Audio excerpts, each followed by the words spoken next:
Lutuin natin yung tirang lechon manok kagabi. Yan, pasunugin natin itong Bombay.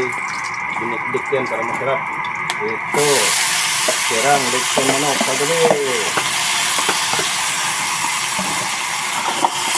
Haluan mga naman Tomas. May Tomas, yun sa taas.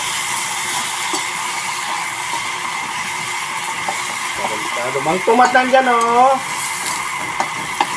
Mang Tomas. Ayan, halo tayo ng Tomas. Mang Tomas, pampasarap. Para di masayang yung mga tirang mga ulam. Papasarapin pa natin. Para di masayang. Atin na oyster sauce. Tapos, lagyan mo konting oyster sauce. Mang Tomas, wow, sarap-sarap na yan mamaya. Ayan o. Initin mo lang yan, patip-tip yung oyster sauce at saka Mang Tomas sa laman. Lami na.